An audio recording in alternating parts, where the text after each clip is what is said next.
고 백남기 씨의 사망진단서에 대한 논란이 커지자 서울대병원 측이 직접 조사하고 해명에 나섰습니다.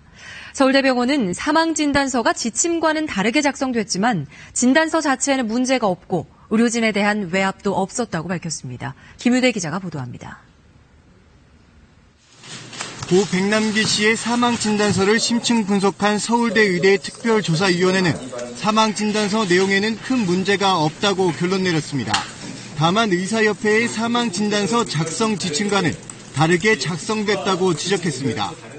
지침과 다르게 작성된 것은 분명하나 담당 교수가 주치의로서 특수한 상황에 대하여 진정성을 가지고 사망진단서를 작성하였음을 또 의료진에게 외압은 없었다면서 병사로 기록한 경위를 설명했습니다.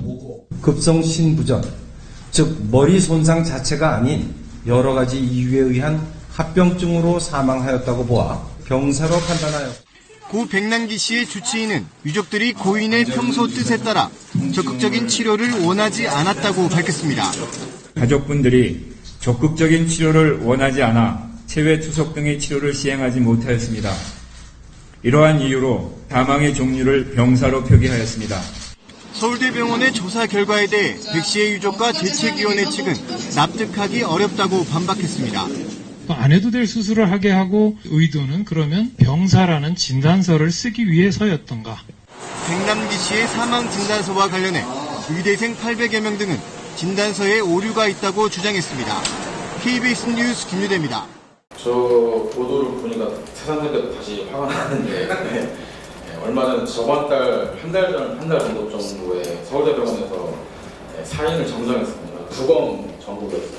백남기 선생님께서 작년 9월 25일에 돌아가신 다음에 돌아가시기 전부터 그 소문이 있었어요. 그 검찰들이 부검을 시도할 것 같다, 부검을 하려고 갔다 이런 소문이 있었는데 실제 이 9월 25일 날 오후에 돌아가셨는데 그 전날인 9월 24일부터 경찰병력이 서울대병원에 들어섰었거든요.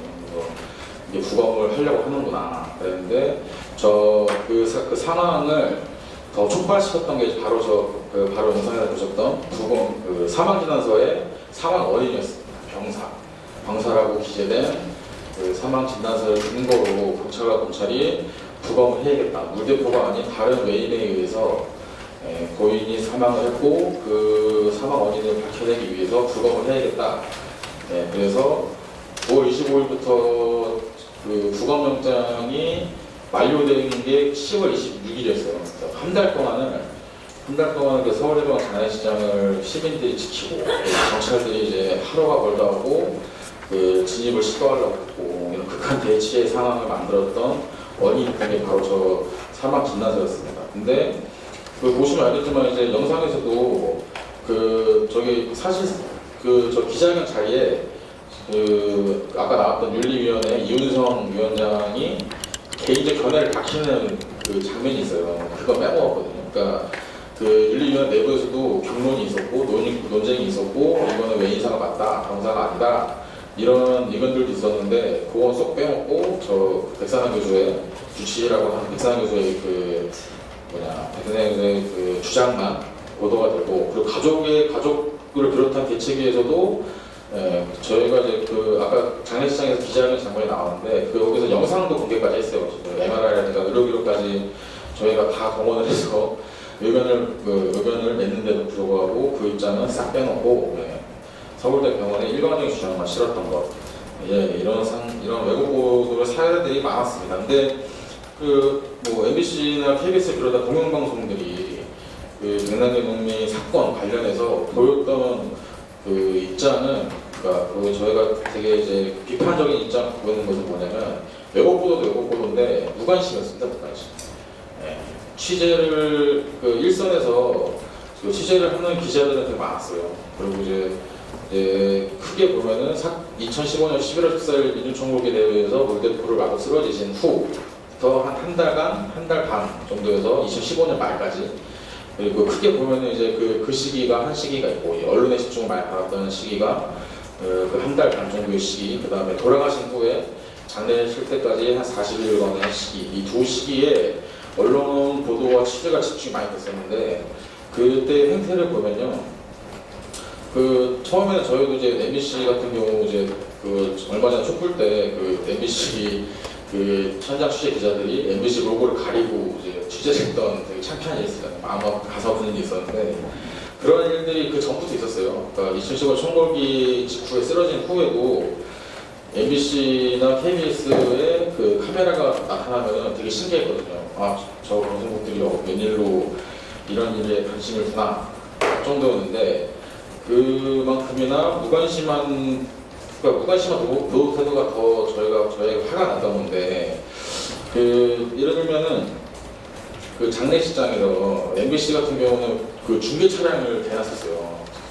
장례 치르지 못하고 장례식장에서 이제 경찰들하고 구강 관련해서 대치하는 과정에서 MBC는 중계차까지 대놓고 있었는데 정작 저희 백서 보시면 나오는데 보도 건수가 거의 없어요.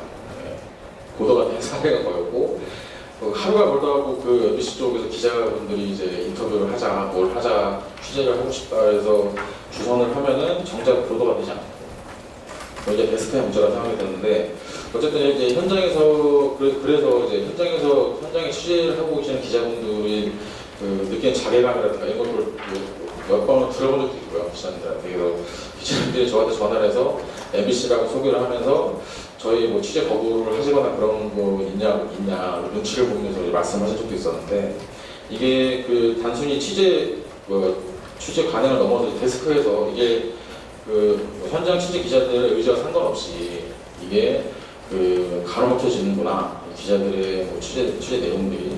그래서 얼마 전에 이제 PD수첩 제작보고 들어가시면서 나온 보도를 보니까 PD수첩에서도 이 백남기 농민 관련 아이템이 운영진의 보도국에 의해서 제지당했었다, 이런 이제 저도 기사를 봤었는데 그걸 보면 공영방송, 특히 이제 공중파 공영방송 포함해서 공중파 방송에서 SBS에서 그것이 알고 싶다를 제외하고는 심층 보도를 내온 적이 한 번도 없었어요. KBS나 MBC 같은 경우가 단신 보도를 겨우 하나 정도였지 심층 보도 프로그램을 PD수첩이라든가 추정식품 같은 이제 시사 프로그램들이 있는데 그런 프로그램에서 다루지 않고, 근데 이제 보니 이게 사치의 외락이 있었구나라는 걸 좀 느끼게 되었었고요. 그러니까 이런 문제들이 가장 큰 건 가족들이 언론 보도에 대해서 신뢰를 못하게 되는 경우가 생기게 되기 시작했습니다.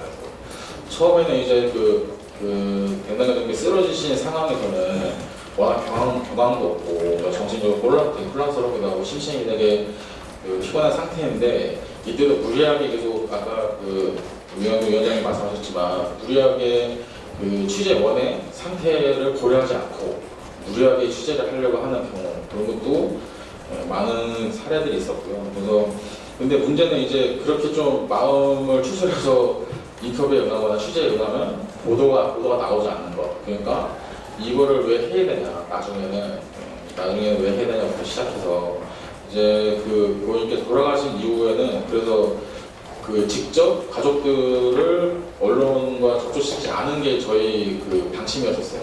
이제 워낙 많은 갑자기 한 1년여간 쓰러진 이후에 1년여간 거의 관심이 없다가 언론들에서 돌아가시자마자 관심을 보이는 상황이 되니까 이제 가족들이 이제 마음 추스릴 틈도 없이 계속 요구되는 취재, 그리고 이런 과열자, 앞에서 말씀하셨지만 과열 경쟁이 되게 심했었어요. 아까 말씀드린 것처럼 웬만한 언론사들 다 좁은 서울대병원 자리지 앞에다가 중계실을 다 대놓고 거의 24시간 생중계하는 것처럼 취재를 하는데 그날 저녁 방송을 보면은 보도되는 거는 단신 정도, 그런 상황들이 반복되다 보니까 가족들이 이제 언론에 대한 신뢰를 많이 잃어가는 거. 특히 이제 공영방송들 MBC나 KBS가 갖고 있는 영향력이 되게 엄청나게 큰데, 사회적으로.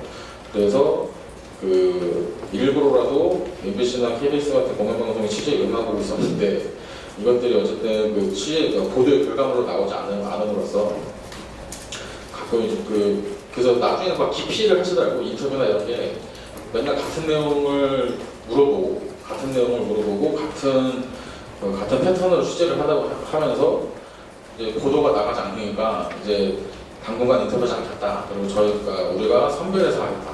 이 정도까지 가는 상황이 있었습니다.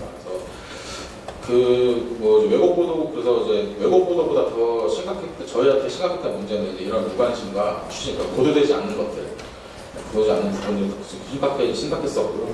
이제 외국의 문제는 아까 나왔던 것처럼 이제 일방적인 일본의 논조였던 겁니다. 이제 좀 민주정부의 대회에서 쓰러질 때도 그랬고, 그 다음에 돌아가신 다음에도 그랬고, 이게 무슨 보도 지신처럼 정부의 입장과 그 다음에 당시 여당이었던 새누리당의 입장, 그 다음에 보수 언론들의 입장이 똑같았어요. 주장하는 바들이. 그거를 이제 공영방송이라는 MBC나 KBS에서도 계속 그런 식의 받아쓰기 같은 보도 형태가 보도 형태가 좀 있었고, 예를 들면 이제 민주정부의 대회에서는 어쨌든 백남기 농민께서 경찰의 진압 물대포를 받고 쓰러지신 사실관계가 있는데 이거는 굳이 언급하지 않고 그날의 집회가 폭력적이었다라는 것만 부각시켜서 그날 그 논리가 계속 지금까지 이어지는데 일부의 참가자들이 밧줄을 이용해서 버스를 끌어당기고 그다음에 방어를 하려고 하고 그다음에 경찰차를 훼손하고 경찰들을 때리고 이런 상황이기 때문에 물대포를 어쩔 수 없이 쓸 수밖에 없었다.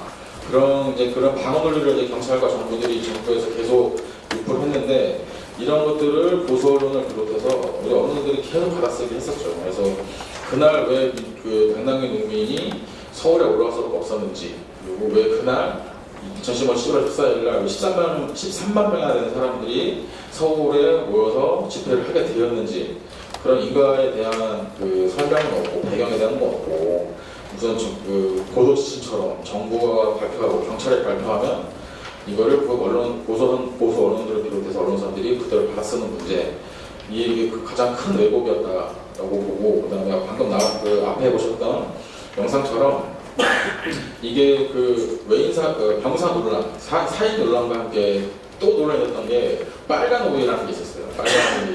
이게 병사를 뒷받침하는 병사 사방진단서를 뒷받침하는 일이었는데 이게 일베에서 유포됐던 거거든요. 일베에서 어떤 일베 이용자가 당시 상황 영상을 캡처해서 빨간 우유를 입은 사람이 강남의 농민을 가격해서 중태에 빠뜨렸다라는 논리였는데, 이게 되게 영상을 짜집게거든요. 그냥 그 짜집게 영상의 풀 영상만 봐도 저 사람이 이 배낭님을 도와주러 가는지 아니면 진짜 가격하러 가는지 누구나 이제 알 수 있는 그런 영상인데, 그런 영상을 허술하게 짜깁게 한 이거를 일베에서 퍼뜨리고 나니까 당시에 이제 새누리당 김도우 의원이라는 양반이 이게 왜 있을까, 이제 제3의 요인 이러면서 설파하기 시작했고, 이거를 경찰에서도 제3의 요인 이러면서 설파를 하고 시작하고, 보수 언론들도 똑같이 진짜 보도지침처럼 아까 말씀드린 보도지침처럼 확대 재생산하는 과정들이 있었습니다. 그러니까 이걸 검증 과정도 없이 그냥 일방적인 주장을 퍼뜨릴 거 확대 재생산하면서 이게 되게 정설처럼 굳어졌어요. 보수 진영에서는. 그래서 이걸 심지어는 경찰들이 지금 백남기 관련한 재판에서도 이거를 증거로 내려왔었어요. 증거로. 이미 그것이 알고 싶다나 뉴스타파에서 이때 돌아가신 다음에 분석한 영상을 분석해가지고 이게 빨간 우유라는 게 사실상 아무 의미 없는 그리고 악의적인 왜곡이다라는 결판이 났는데도 불구하고 이거를 경찰들이 최근까지도 주장을 하려고 했었습니다. 빨간 우유와 뇌락설이라고 해야 하나? 제3의 요인으로 백남기 농민이 쓰러졌다, 중태에 빠진 거다, 이런 식이었고요.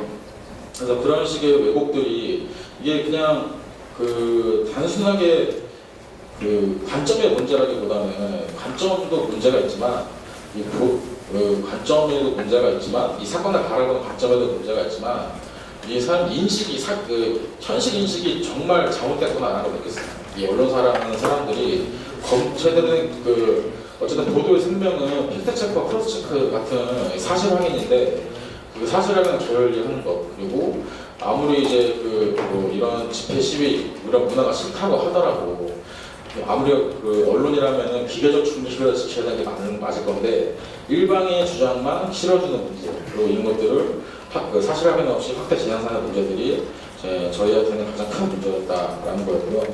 그리고 조금 격가지 얘기인데 그 MBC에 김세희 기자라는 사람이 있어요. 이 사람이 저희가 지금 저희 거벌 해놨는데 이 사람이 이제 저희 관련한 사건 관련한 보도를 하지 않았는데 이 페이스북으로 그때 그 변호사님 돌아가셨을 때 이제 무슨 가족들이 살인범이다.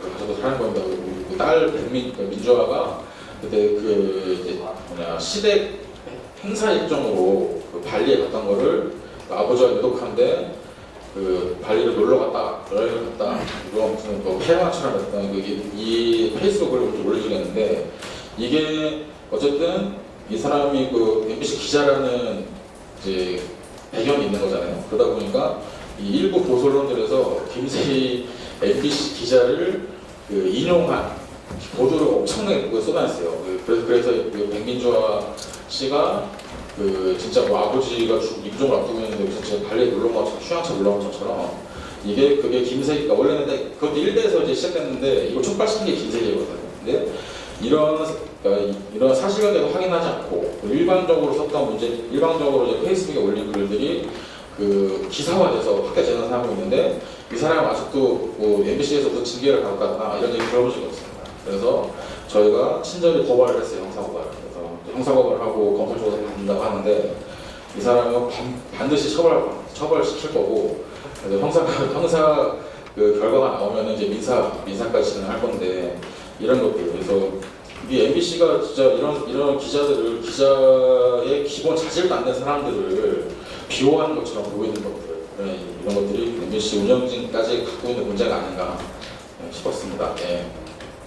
그래서 이제 저희는 이제 뭐 크게 왜곡보다는 무관심 그리고 더 나아가서 이런 무관심과 왜곡을 기호하는 공영방송의 문제 이런 것들이 가장 큰 문제다 생각이 들고요. 그래서 지금 정권이 바뀌어서 조금 달라지긴 했는데 이제 정권이 바뀌면서 이제 뭐 그 서울대병원도 사인을 정정하고 경찰청장도 그 이제 껍데기 뽑는 사과로 저희 인정하지 않았지만 사과도 하고 이러면서 조금 이제 나아질 거라고 보는데 이제 그 저희가 작년에 이맘때 작년 비슷한 시기에 언론노조하고도 비슷한 기획의 그 증언들을 했었거든요. 그때도 이런 일 없었으면 좋겠다라는 생각이 이제 말씀드렸었는데 1년 만에 다시 또 이런 행사를 하게 돼서 좀 안타까움이 많이 들고요. 그래서 저희도 지금 그 KBS, MBC 정상화 시민행동에 들어가 있습니다. 그래서 저희도 이제 앞으로 공영방송을 제대로 그 바로잡기 위한 활동, 저희도 이제 저희가 솔직히 말하면은 장례식 때나 그 총궐기 어른 쓰러졌을 때나 솔직히 말하면 언론 모니터 못했거든요. 정신이 없어가지고 언론 기사들을 찾아볼 엄두가 못 날 정도였는데 이제 민원연하고 여기 그 시민행동에서 그 자료를 받는 거 보시니까 정말 감사드리고 저희도 백서를 만들고 있는데 이 자료를 좀 활용해서 얼리아이스도 하도록 하겠습니다. 제 말씀은 이대로 마치도록 하겠습니다. 감사합니다.